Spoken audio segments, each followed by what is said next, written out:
Halo semua, kami dari kelompok 14 kelas 03 Lab Interaksi Komputer akan mempresentasikan hasil analisis kami tentang Time Design Principle and User Experience. Dan di sini perkenalkan nama saya Keisha Dava Aryani dengan NIM 196244145. Halo semuanya, perkenalkan nama aku Stefani Jane Oro dengan NIM 196241118. Perkenalkan nama saya Emilio Justin dengan NIM 196241137. Perkenalkan nama saya Stefanus Agusta Fongso dengan NIM 196244168. Jadi di sini kelompok kami akan membahas tentang desain prinsipal dan user experience dari dua software yaitu Mitra Darat dan Discord. Yang pertama ada Mitra Darat. Mitra Darat adalah aplikasi yang menyediakan layanan transportasi dan logistik berbasis darat yang membantu pengguna untuk memantau layanan bus yang sedang tersedia secara real time.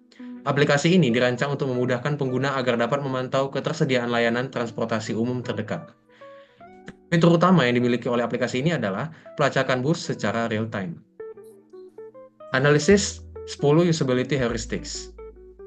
Yang pertama, visibility of system status. Mitra Darat memberikan informasi status yang jelas dari layanan bus yang ingin digunakan, yakni posisi di mana bus sekarang sedang berada. Hal ini membuat pengguna selalu mengetahui status terkini dari layanan bus yang tersedia dari aplikasi. Yang kedua, match between system and real world. Bahasa dan informasi yang disajikan di aplikasi sesuai dengan istilah umum dalam transportasi darat yang memudahkan pengguna umum untuk memahami informasi yang tersedia di dalam aplikasi. Fitur icon yang terdapat di aplikasi itu jelas peruntukannya. Yang ketiga, ada user freedom and control. Mitra Darat memungkinkan pengguna untuk melakukan pengecekan, mengakses berbagai layanan yang tersedia dengan bebas, serta ada kontrol untuk melakukan riset atau perubahan pada pencarian data. Terdapat juga back button atau logo tanda panah di bagian kiri atas yang memudahkan pengguna untuk kembali ke halaman beranda dan tulisan cancel saat pengguna ingin membatalkan pencarian yang sedang dilakukan. Yang keempat ada consistency and standards. Mitra Darat menggunakan desain sistem yang konsisten, dilengkapi dengan elemen warna rute yang berbeda di setiap penomoran bus di suatu kota tertentu, sehingga memberikan kemudahan bagi pengguna dalam membedakan rute setiap bus. Setiap angkutan umum yang sedang beroperasi sudah melalui tahap tes berkala, yang dapat diperiksa oleh pengguna di bagian tools, cek like, masukkan nomor kendaraan. Kemudian akan keluar semua informasi lengkap yang berkaitan dengan kendaraan tersebut. Yang kelima, ada error prevention. Mitra Darat menyediakan mekanisme pencarian data yang terstruktur, yang membantu mencegah kesalahan input pengguna dan memastikan informasi yang dihasilkan akurat. Aplikasi juga menyediakan fitur pop-up yang dimana berfungsi apabila pengguna tidak sengaja menekan tombol delete account. Yang keenam, recognition rather than recall. Mitra Darat menyediakan fitur pencarian yang memudahkan pengguna untuk mencari rute bus yang diinginkan, serta jam operasional bus sehingga pengguna tidak perlu mengingat semua destinasi bus yang tersedia di aplikasi. Yang ketujuh ada flexibility and efficiency to use. Aplikasi Mitra Darat sudah dirancang dengan baik untuk melayani berbagai jenis pengguna, baik pengguna yang baru pertama kali menggunakan maupun yang sudah sering. Pengguna dapat dengan cepat dan efisien mengakses informasi yang dibutuhkan oleh pengguna. Terdapat juga fitur quick tracking pada halaman beranda. Jadi fitur ini memunculkan riwayat pencarian terakhir pengguna sebelumnya, sehingga dapat dijadikan shortcut untuk memeriksa jadwal bus yang sudah pernah dicari sebelumnya. Next. Yang kedelapan ada aesthetics and minimalist design. Mitra Darat memiliki tampilan halaman yang minimalis dan UI interface yang terorganisir dengan rapi. Tidak terlalu banyak ikon yang tidak penting sehingga memudahkan pengguna untuk memahami dan mengerti kegunaan setiap ikon yang tersedia di aplikasi Mitra Darat. Next. Yang kesembilan ada helps users recognize, diagnose, and recover from errors. Ketika ada error yang terjadi, Mitra Darat akan memberikan peringatan atau pemberitahuan kepada pengguna. Pemberitahuan singkat seperti yang digambar. Oke, yang ke-10 ada help and documentation. Pengguna aplikasi Mitra Darat dapat menuliskan komplain yang terbagi menjadi berbagai kategori, kemudian nanti pihak Mitra Darat sendiri akan memberikan respon terhadap komplain yang diterima. Yang terakhir ada analisis user experience.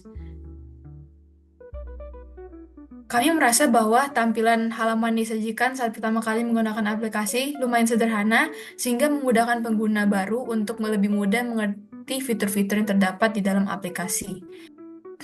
Fitur icon yang tersedia di dalam aplikasi jelas peruntukannya. Maksudnya adalah setiap fitur tracking bus yang ada memiliki kegunaannya masing-masing, sehingga dapat disesuaikan dengan kebutuhan. Namun, terdapat beberapa kekurangan dalam fitur pelacakan bus secara real-time. Terkadang terjadi bug sehingga lokasi bus yang ditampilkan tidak sesuai dengan yang sebenarnya. Selain itu, menurut kami, sebagai pengguna Transmetropolitan dan Kota Bandung, seharusnya aplikasi Metadarat itu mencantumkan harga atau tarif yang harus dibayarkan dengan keterangan yang jelas. Karena di beberapa kasus, mahasiswa itu ternyata mendapatkan tarif khusus yang lebih murah dibandingkan pelanggan biasa.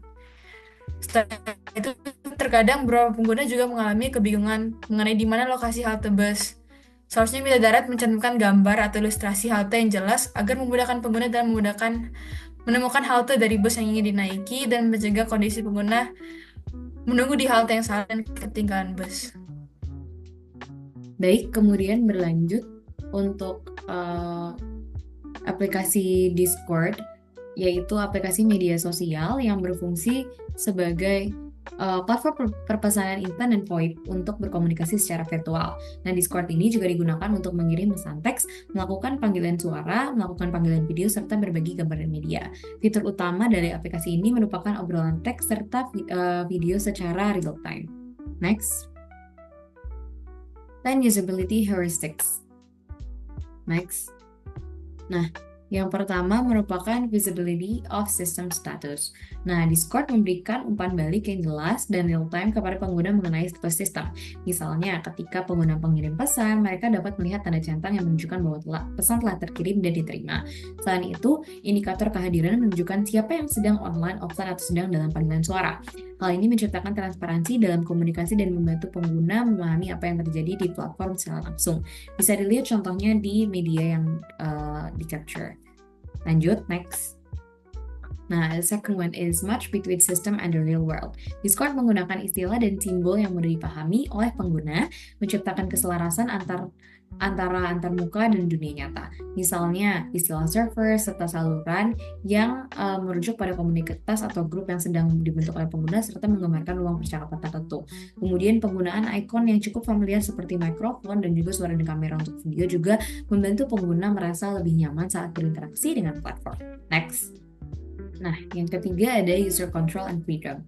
Discord memberikan full control kepada pengguna atas pengalaman mereka di platform. Pengguna dapat dengan mudah meninggalkan server, menghapus pesan, atau mengubah pengaturan privasi sesuai keinginan mereka. Fitur ini sangat penting karena memberikan kebebasan kepada pengguna untuk menyesuaikan pengalaman mereka tanpa merasa terjebak dalam keputusan yang telah dibuat sebelumnya. Next. Nah, terus ada consistency and standards. Antarmuka Discord dirancang dengan konsistensi tinggi di semua platform, baik desktop maupun mobile. Namun, terdapat kekurangan konsistensi dalam aksesibilitas pengaturan menurut kami, yaitu dalam aksesibilitas pengaturannya, beberapa pengaturan dapat diakses dengan mudah, sementara yang lainnya tersembunyi di dalam menu-menu yang lebih dalam. Nah, hal ini dapat menyebabkan frustasi dan inefisiensi bagi pengguna-pengguna baru, terutama ketika mencoba mengkonfigurasi opsi tertentu karena mereka harus menavigasi melalui berbagai menu dan layar yang tentunya kurang familiar bagi mereka, sehingga pada akhirnya dapat mempengaruhi user experience mereka secara keseluruhan. Next. Nah, yang kelima ada error prevention. Discord mengurangi kemungkinan kesalahan dengan menyediakan konfirmasi sebelum tindakan kritis dilakukan. Misalnya, ketika pengguna mencoba menghapus pesan atau keluar dari server, sistem akan meminta konfirmasi untuk memastikan bahwa tindakan tersebut memang diinginkan, sehingga ini dapat sangat membantu untuk mencegah kesalahan yang mungkin terjadi akibat ketidaksengajaan. Next. Nah, yang keenam ada recognition rather than recall. Fitur pencarian yang kuat di Discord memungkinkan pengguna untuk menemukan informasi tanpa harus mengingat detail secara spesifik. Nah, sehingga sebagai user dapat mencari pesan lama atau anggota server dengan mudah menggunakan kata kunci. Selain itu, notifikasi yang muncul ketika ada pesan baru juga dapat membantu pengguna untuk tetap terinformasi tanpa harus secara aktif memeriksa setiap saluran. Next. Yang ketujuh ada flexibility and efficiency of use. Discord menawarkan fleksibilitas tinggi bagi penggunanya dengan berbagai pengaturan yang dapat disesuaikan. Pengguna dapat mengatur notifikasi sesuai preferensi mereka, memilih saluran mana yang ingin diikuti, dan menggunakan bot untuk otomatisasi tugas tertentu seperti modernisasi atau permainan mini. Nah, ini memungkinkan pengguna untuk berpengalaman dalam mengoptimalkan pengalaman mereka sesuai kebutuhan. Next. Oke. Yang ke-8, aesthetic and minimalist design. Antarmuka Discord memang sudah dirancang dengan estetika minimalis namun menarik untuk menjaga fokus pada konten percakapan tanpa gangguan visual yang berlebihan. Warna-warna yang digunakan konsisten dan tidak mencolok, menciptakan suasana yang nyaman bagi pengguna saat berkomunikasi dalam waktu yang lama. Next. Selanjutnya, help user recognize darkness and recover from errors. Ketika terjadi kesalahan, Discord memberikan umpan balik yang jelas dan konstruktif kepada pengguna. Misalnya, jika pengguna mencoba bergabung ke saluran suara tetapi tidak memiliki izin, sistem akan menunjukkan pesan kesalahan yang jelas serta langkah-langkah untuk memperbaikinya. Ini membantu pengguna memahami masalah dan cara mengatasinya tanpa kebingungan. Next. Help and Documentation.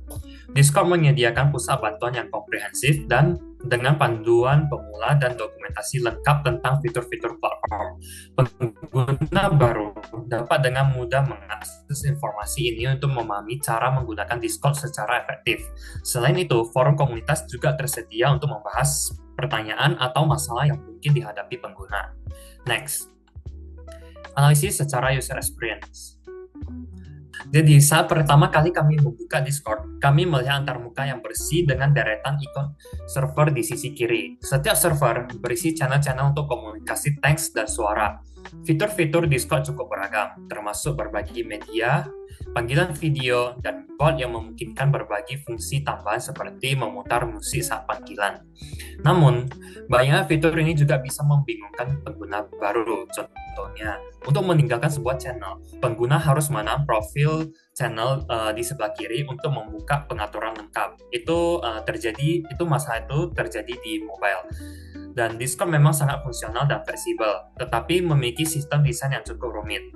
Meskipun mungkin tidak sepenuhnya ramah pemula, platform ini menawarkan pengalaman yang kaya bagi mereka yang bersedia untuk menjelajahinya.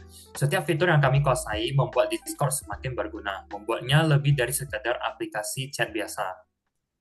Baik, sekiranya sekian dari kelompok kami untuk presentasi kali ini.